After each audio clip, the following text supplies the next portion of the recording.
you about my chance of a lifetime. My chance of a lifetime was for people in student investment programs. Preparing for this trip, well, first off, I went to England, Ireland, Scotland, and Wales. And while preparing for this trip, I learned don't wait till the last minute to do everything. I was really busy trying to get everything, all my necessities to have.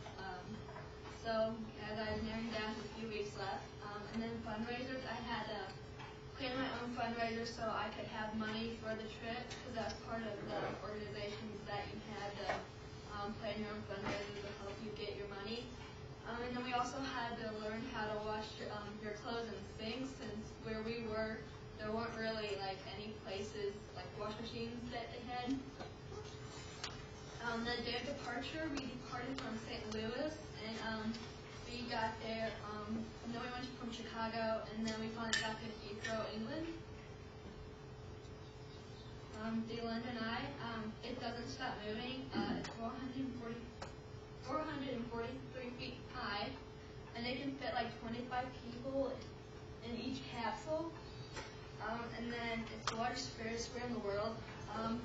It's an amazing view from the top, and then it takes 30 minutes for one complete rotation of the London Eye.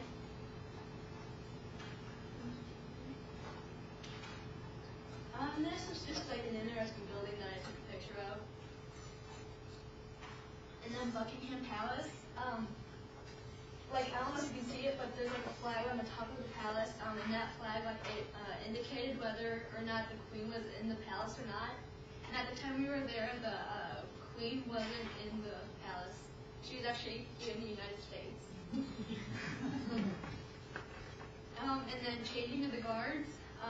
It kind of basically just like reminded me of a parade. And then it was nothing like I thought it would be like. I didn't like really expect it to be like more of like a parade. I thought it would like actually be like different marching things going on. And then the Tower of London, it was founded by William the Conqueror, and Anne Boleyn was executed there. And also the crown jewels, that's where the crown jewels were kept for the Queen. And then we got to see the Sister Act.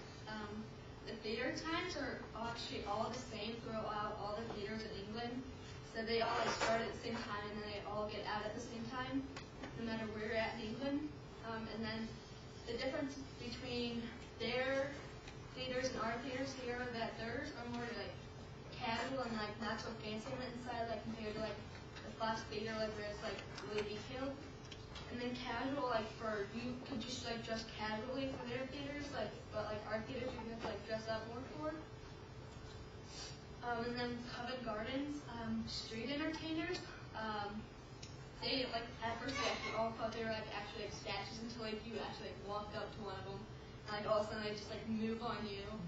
And then our leaders are also telling us to like watch out for pickpocketers, because we didn't like want anything stolen, because like our leaders kept saying that the street entertainers are just distractions, so that people could steal things from you basically.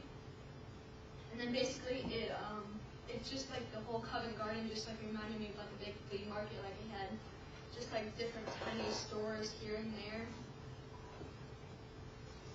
And then I got to stay with the Homestead family. I stayed with them for 3 nights, and actually I was like the only person paired up with twins. And the 2 girls' names were Frances and Imogene. And so like the first night I was with them or whatever, like their mom had to go to the gas station, so they asked me what my birthday was, because we were all just sitting in the car. And I'm like, my birthday's October 26, 1995, and they're like, oh my gosh, ours is too. So we actually all had the same birthday, which is really cool. And then they live in a 300-year-old mill house. So, and they're like every time you took a step on their floor, it was so loud, like it creaked so bad. So it's like there was definitely no sneaking around in that house whatsoever. And then I also got to go to school with them, but luckily I didn't have to like wear their uniforms or anything. So, but actually I was talking to one of them on Facebook one time, and they're like, I can't believe our geology teacher actually made you do one of the lessons with us. I actually didn't know what was actually going on in the class at the time. So I guess I did okay. And so, and their parents were really big cooks. Like, they're like, oh yeah, just help yourself to whatever.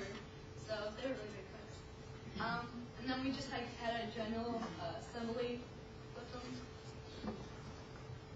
And then the cabanas, like those are actually like really expensive, one of our leaders told us.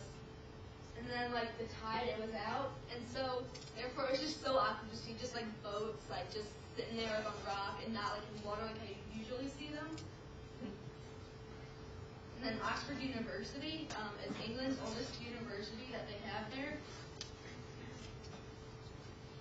And then this part was actually seen in the Harry Potter films, like where they're running across. And then trebuchet, we were at Warwick Castle. Basically, the trebuchet is just like a big catapult, and like back then they said they shot off like would shoot off pumpkins, like they'd light them on fire and shoot them off. And so we actually got to see them demonstrate how they shoot it off and everything. And it actually launched it pretty far. Like I tried videotaping it, but somehow it got deleted. So I was disappointed. And then there's me trying to pull the sword out of the stone. I didn't skid too, unfortunately. It didn't work. And then finally we get to Scotland. It was a 6 to 7 hour bus ride. It's way longer than that. And then there's just like cool architecture. When we get to Gretna Green. And so basically like Gretna Green was a place back then like where runaway couples could go get married. And so we actually like got to do like a mock wedding. So we actually like nominated 2 people, which was Lacey and Roderick, the 2 standing in the center. That way they got married. And so like back then their wedding ceremonies were actually performed by a blacksmith. And it says we all celebrate Lacey and Rod's wedding day. And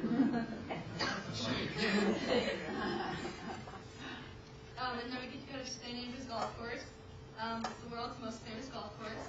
And then we got to spend like the whole day there basically getting golf lessons. And actually the first golfing hole, I actually got a hole in one. So the guy's like, wow, that's pretty impressive. And then there's part of it. And then Scottish Celia dancing. We did that on the 4th of July, and we actually sang the national anthem for them since they don't celebrate the 4th of July there. So they thought that was really interesting. And then Scottish Celia dancing, it was actually really challenging. And then basically like reminded me of like line dancing.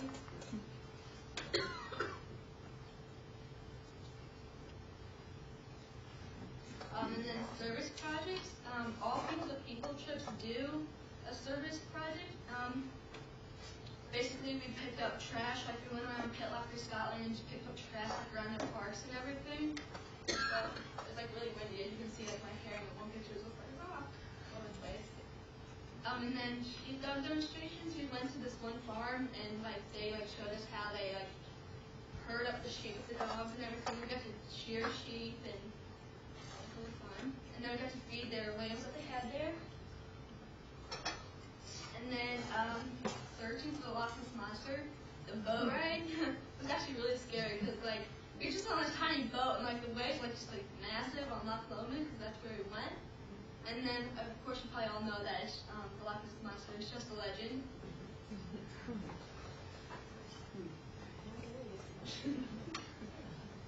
And then we went to Edinburgh Castle. Okay, and there's this cannon back then it was so big that like back way when this lady is so big that she gave birth in it. So I thought that was kind of interesting. And then like when you're on the top of the castle, it was really windy. But I think that was mostly any place you went, it was really windy. And then the view, it was just really amazing.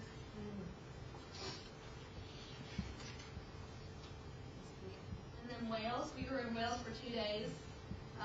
Basically, like they did what we call a shopping suite, like which was basically since we were only there for 2 days, we basically divided, like our whole group divided up into like little smaller groups and went into town and like bought like supplies for our lunch the next day. So like we divide up, like one group would get like meat, bread, whatever, and then we got to stay in the University of Bangor, and so we all got our own dorms.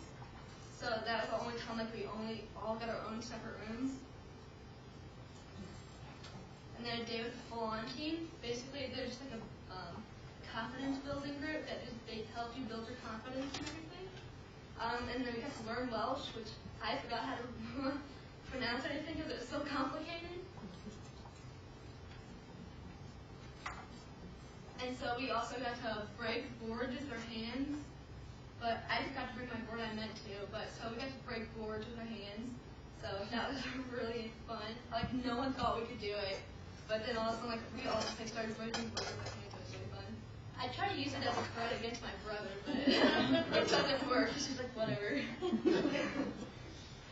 And then we got to go abseiling, which is like rappelling down a castle wall. And that was a castle we got to rappel down, which was 90 feet in the air.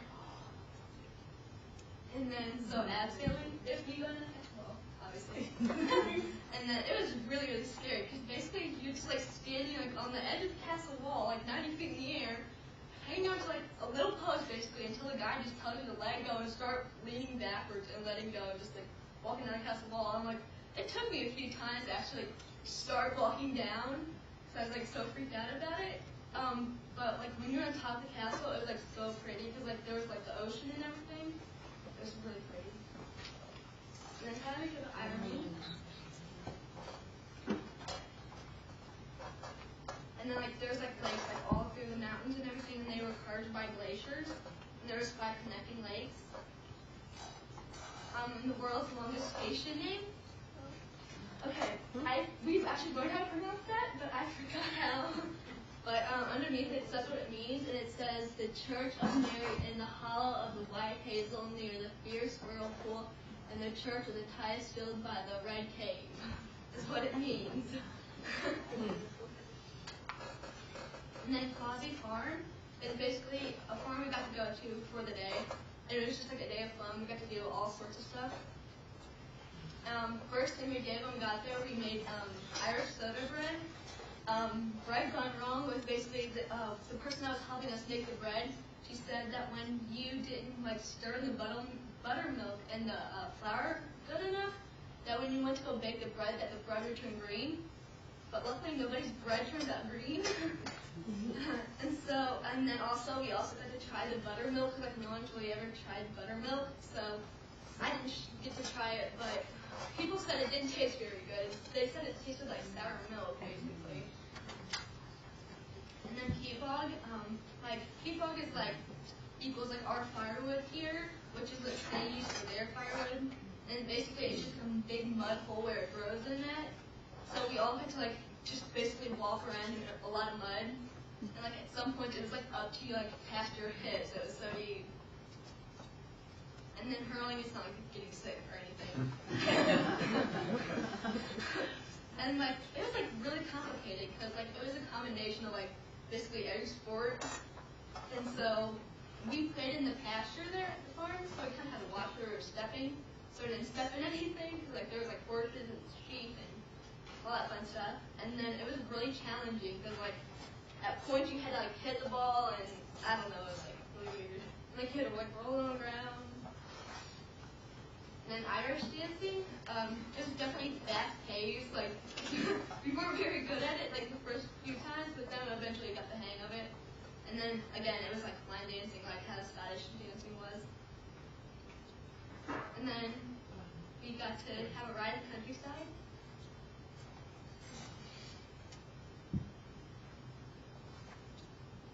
And then our last night there, we had a formal goodbye dinner party. So like we had to like exchange contact information once we got done eating dinner. And then we had to wake up 1:30 in the morning to go to the airport, which none of us were looking forward to. So we're all like, whatever, since it's only 1:30, it's like already 10 o'clock now, we just won't go to sleep. Which a lot of us ended up going to sleep. But then like when we were on the bus, like on the way to the airport, like we were all like wide awake. I don't get it. But that's how it was. And then there's a picture of us in our formal clothing.